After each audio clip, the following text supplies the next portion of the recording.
My son wants to put me in a nursing home. My family thinks I'm losing my mind. My bank is watching every dollar I spend. But there's one thing they don't know. I know the truth, and I have proof. What happened at the dinner when he thought he had already won? You don't want to miss. Stick around. Hit like if you want to watch a liar lose everything. And subscribe. Let's go. My son tried to steal everything I owned, and he almost got away with it because he told everyone I was losing my mind. I'm Margaret. I'm 74 years old. And this is what betrayal looks like when it comes from your own blood. It started small. I was in my kitchen making coffee, the way I have for 52 years. My son Daniel was sitting at the table with his wife Lauren. They weren't whispering. They were just talking quiet enough that I wasn't supposed to hear. But I heard Daniel said, "Mom gets confused sometimes. She repeats herself a lot. Last week she asked me the same question 3 times in an hour." Lauren said, "That's so sad, babe." Daniel said, "I'm just worried about her." That word, worried, sounds innocent, right? Like a hug. But here's what I learned. When someone says they're worried about you in front of other people, they're not telling you. They're telling everyone else. They're building a case. I didn't say anything that morning. I brought them their coffee and sat down like nothing happened, but I started watching. My brother Tom called 2 days later. We've talked every Sunday for 20 years. This time his voice had that weird, careful tone. He said, "How you feeling, Margie?" Not "how are you?" "How you feeling?" I said, "Fine, why?" He hesitated, I could hear it. "No reason. Daniel just mentioned you've been a little forgetful lately." Forgetful. There it was again. I asked Tom if he'd noticed anything wrong when he visited last month. He said, "Well, now that you mention it, you did ask me twice about the weather." I asked him about the weather once. Once. But Daniel had already planted the seed, and now my own brother was seeing things that weren't there. Then the paperwork started showing up. Daniel came by on a Tuesday with a manila folder, said he wanted to help organize my bills. I've paid my own bills since 1972, but he was so smooth. "Mom, it's just easier if I look things over, make sure nothing slips through the cracks." I let him. What was I supposed to say? He's my son. I changed his diapers. I paid for his college. I sat through every boring baseball game he ever played, but something felt wrong in my gut. He started asking about my bank accounts. Not pushy, casual. "Who's your primary branch? You got online banking set up." Like he was just making conversation, except he was writing things down in a small black notebook. My sister Carol came for lunch that week. She asked me if I'd been sleeping okay. Then she said, "Daniel's really worried about you. He says you've been leaving the stove on." I have never left the stove on in my entire life. Never. That night, I laid in bed next to the empty space where my husband Robert used to sleep. And I thought, am I actually losing my mind? Or am I losing my son? I didn't know the answer yet, but I was about to find out. And by the time I did, it was almost too late. Robert died on a Thursday in October. Heart attack. Fast. The way he would have wanted, people said. I didn't care how he wanted it. I just wanted him back. The funeral was 3 days later. Gray sky, cold wind. Everyone in black hugging me too hard, saying the same empty crap. He's in a better place. You're so strong. Let us know what you need. I stood by the grave and watched them lower my husband into the ground. 54 years together. And then nothing. Afterward, there was a reception in the church basement. Bad coffee and sheet cake that tasted like cardboard. I was standing by the window, not really seeing anything when I needed some air. So I stepped toward the side entrance. That's when I heard Daniel's voice. He was just outside the door with Lauren. They thought everyone was inside. They thought I was too busy crying to wander off. I heard Lauren say, "So when does this actually happen?" Daniel said, "Once we get power of attorney, everything becomes easier. The house, the accounts, the life insurance, it all just transfers." Power of attorney. I stopped breathing. Lauren said, "Does she suspect anything?" Daniel laughed, not a mean laugh, a tired one, like I was a problem he was managing. "Mom, no, she doesn't even remember what she had for breakfast half the time." I stood there for another 30 seconds, listening to my son plan my future without me. Then I walked back inside, sat down, ate my cake, smiled at everyone who came up to me. Nobody knew anything was wrong. But inside, something had shifted. Not anger yet, not quite. Just a cold, clear certainty. This is not about helping me. This is about control. Robert was barely cold in the ground, and his son was already figuring out how to take everything we'd built together. I didn't cry that night. I sat at my kitchen table with a pen and a notebook and started writing down everything. Every strange conversation. Every time Daniel mentioned my memory. Every relative who suddenly started treating me like I was made of glass. By morning, I had 2 full pages. And I knew one thing for sure, I wasn't crazy. But my son was counting on everyone thinking I was. That was his whole play. Make everyone believe Mom's losing it, then step in as the loving son who just wants to help. It was smart, I'll give him that. It was evil, but it was smart. The next day, I called my sister Carol, the only family member I still trusted. I told her what I heard at the funeral. There was a long silence on the phone. Then Carol said, "Margie, are you sure you heard that right?" "You've been under so much stress since Robert." I hung up, because that's how it works. One person plants a seed, and suddenly everyone starts seeing things that aren't there. I was alone. My husband was dead. My son was plotting against me.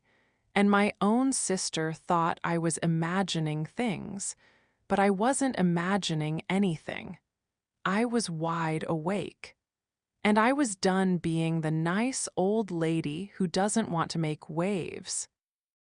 The first time I tried to get my own money, they looked at me like I was a child who wandered into the wrong room.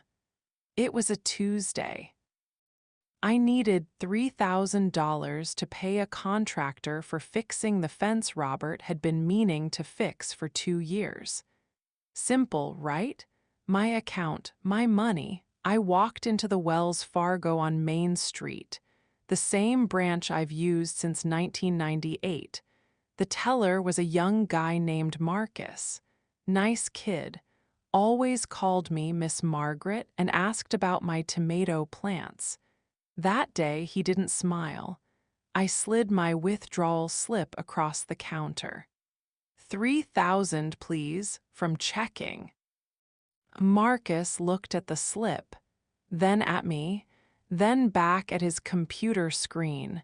His face did something weird, like he was reading something he wished wasn't there. Just a moment, Miss Margaret. He walked to the back office. Came back with the branch manager, a woman named Mrs. Chen who I'd known for years. Mrs. Chen was never cold to me, but today she looked uncomfortable as hell. Margaret, she said quietly, I need to ask you something. Go ahead. Has your son spoken to you recently about your account activity? My stomach dropped, but I kept my face calm. My son? What does Daniel have to do with my withdrawal? Mrs. Chen hesitated. Then she said the words that changed everything. Your son asked us to notify him if you attempt large withdrawals. I thought I misheard her. Notify him? He's not on my account. He's never been on my account. No, ma'am. But he provided documentation expressing concern about your recent cognitive changes. Cognitive changes? He'd gone to my bank, and told them I was losing my mind. I asked Mrs. Chen what documentation. She wouldn't show me, just said Daniel had expressed concerns and the bank was obligated to take precautions. I didn't scream. I didn't cry. I looked right at her and said, that money is mine. You will give it to me right now, or I will close every account I have with this bank and file a complaint with every regulator I can find. She gave me the money. But the way she gave it to me, slow, hesitant, like she was waiting for me to change my mind, told me everything. As I walked out, I saw Marcus whispering to another teller, both of them watching me, like I was a bomb that might go off. Outside, I sat in my car for 10 minutes, hands shaking on the steering wheel. My son had flagged me at my own bank, behind my back, without my permission. The humiliation was worse than anything I'd felt since Robert died. Worse than the funeral, because at the funeral, people were sad for me. At the bank, they were suspicious of me. I drove home and called my sister Carol again. I told her what happened. This time, she didn't say I was imagining things. But she didn't say Daniel was wrong either. She just said, maybe he really is just worried, Margie. You have been through a lot. I hung up, poured myself a glass of wine, and opened my notebook. I wrote down everything that just happened. Then I wrote down a new name at the top of the page, Evelyn Shore, a lawyer, because I was done trusting my family, and I was done being nice. After the bank, Daniel got bolder, like he smelled blood in the water and wanted to finish the job. He started showing up at my house every other day, always with a reason, just checking in, dropping off groceries, making sure you took your meds. I never took meds, he knew that, but he said it anyway, to anyone listening. One morning, I couldn't find my checkbook. I spent an hour looking under the sofa, in the kitchen drawer where it always lived, the filing cabinet. Nothing. Daniel showed up at noon. I mentioned I'd lost my checkbook. He said, "You probably just misplaced it, Mom. You've been doing that a lot lately." Then he walked to my home office, opened the second drawer of my desk and pulled out the checkbook. Right there, in plain sight. But here's the thing, I'd already looked in that drawer. Twice. I knew it wasn't there. He put it there while I was in the bathroom. I didn't say anything. I just watched him smile and say, "See? Nothing to worry about." That was the pattern. Small things, almost invisible, but they added up. Important mail went missing from my mailbox, then showed up later opened. My email password stopped working. When I asked Daniel to help reset it, he said, "I'll handle it for you, Mom. One less thing for you to stress about." He changed all my passwords, every single one, for safety. Then he scheduled a memory evaluation without telling me. A doctor's office called to confirm my appointment. I had no idea what they were talking about. When I called Daniel, he said, "Oh, I figured we should get you checked out, just to be sure. A lot of the family is worried." A lot of the family. That's when I knew how far it had spread. He'd been working them for months. My cousins. Robert's brothers.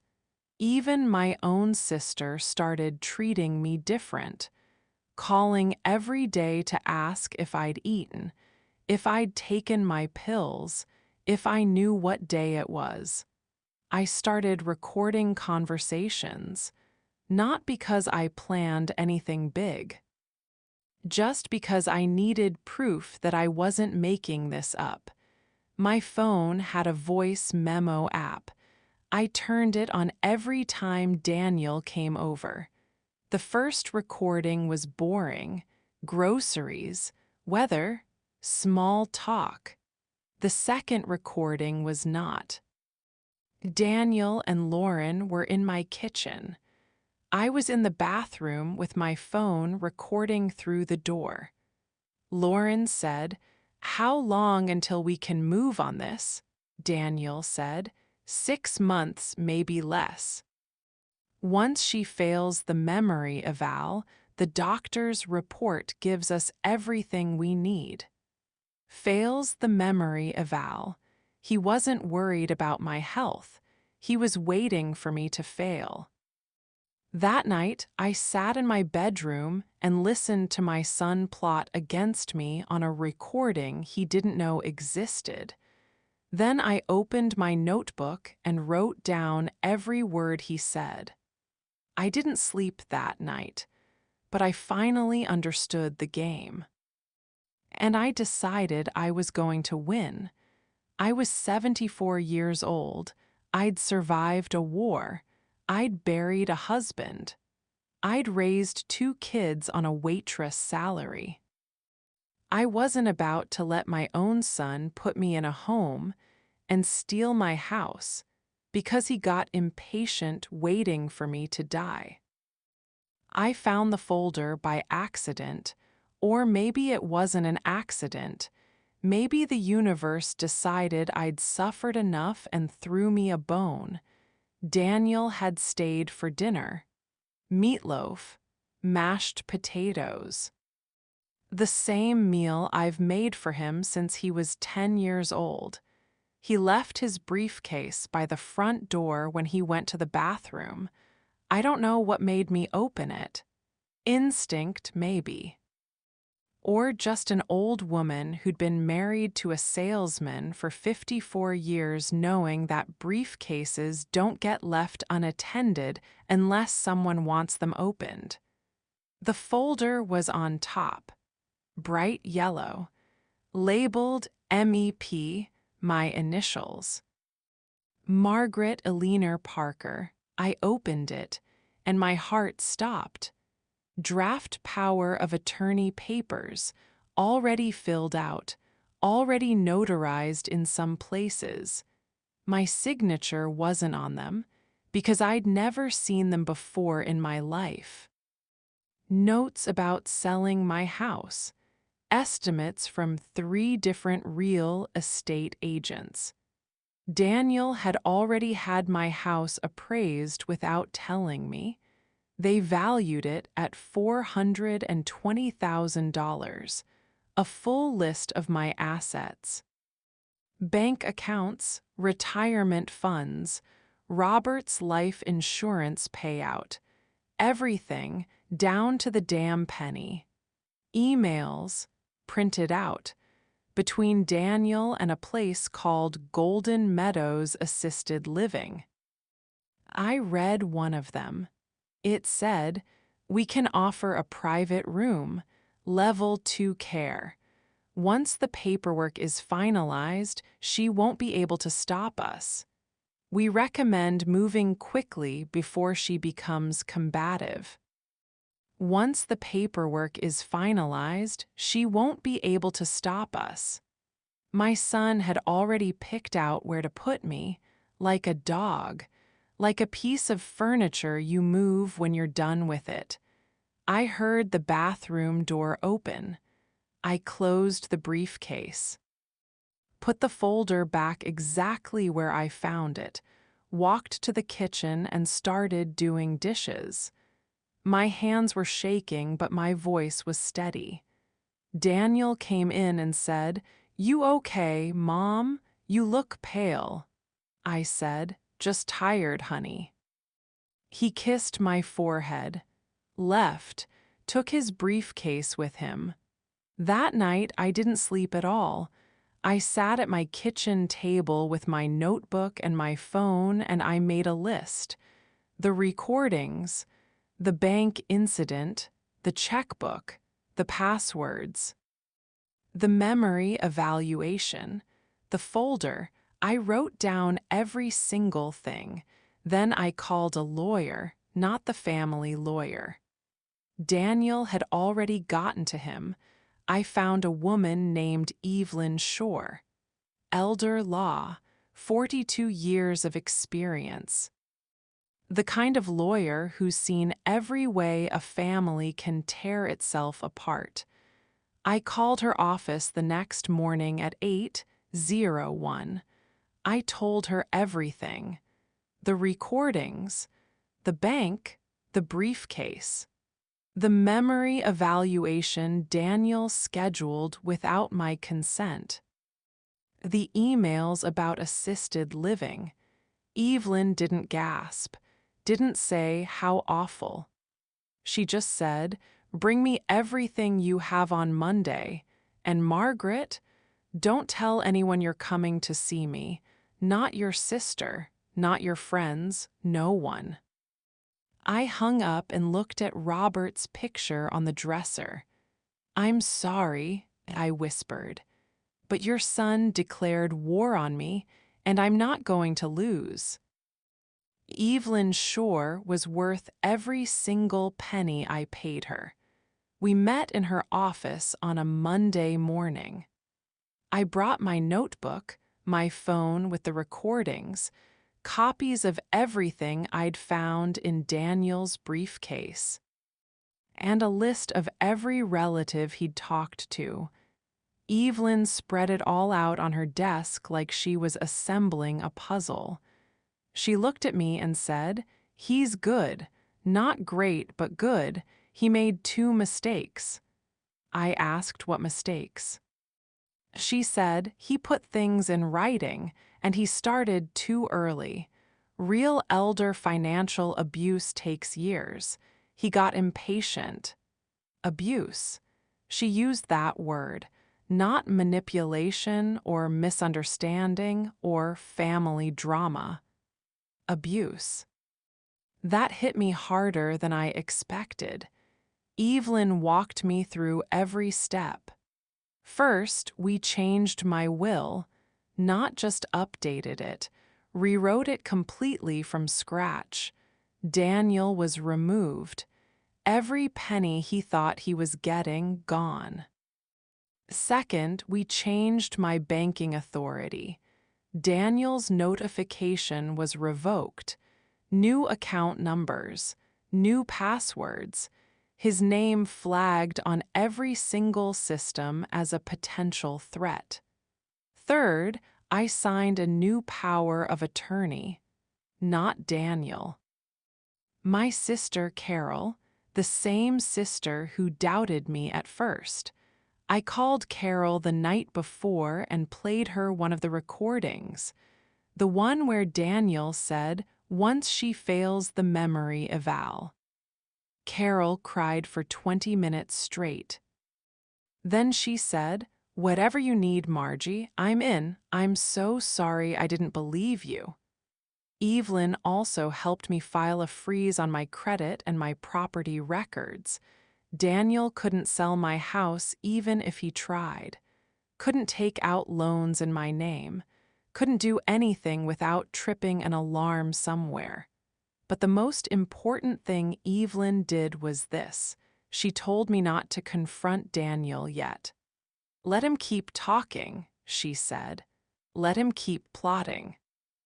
Every conversation he has with family, every email he sends, every note he writes, it's more evidence.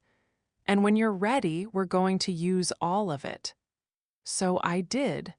I went home, made Daniel dinner when he came over, listened to him ask about my memory, watched him move my keys to confuse me, let him think his plan was working perfectly.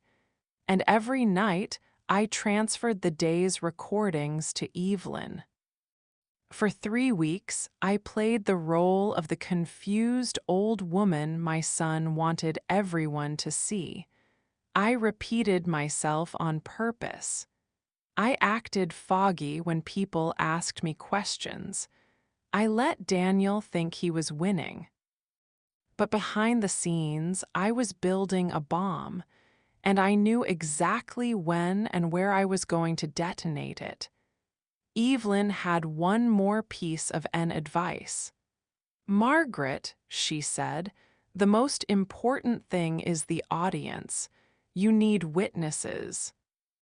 People who matter, people whose opinions he cares about." I knew exactly who to invite. Daniel called it a family intervention. That's the word he used in the group text. He sent it to everyone. My siblings, Robert's siblings, cousins, nieces, and nephews. Even Carol, though he didn't know she was already on my side. The text said, "Mom's condition has gotten significantly worse. We need to discuss next steps as a family. Sunday at 5 p.m., Mom's house." He didn't ask me. He just told everyone to show up. Sunday came, I made a pot roast, mashed potatoes, green beans, the same meal I've made for family dinners for 40 years. I set the table with the good china. The stuff Robert brought back from Germany in the 70s. I lit candles. By 5:15, everyone was there. 12 people around my dining table, all of them looking at me with the same expression: pity, worry, that careful kindness you give someone right before you take something from them. Daniel sat at the head of the table, my seat. The one Robert always sat in. He cleared his throat and started talking. "Thank you all for coming. I know this is hard, but Mom has been showing serious signs of cognitive decline. She forgets conversations. She gets confused about money. Last week, she couldn't remember how to use the microwave." None of that was true, but people nodded.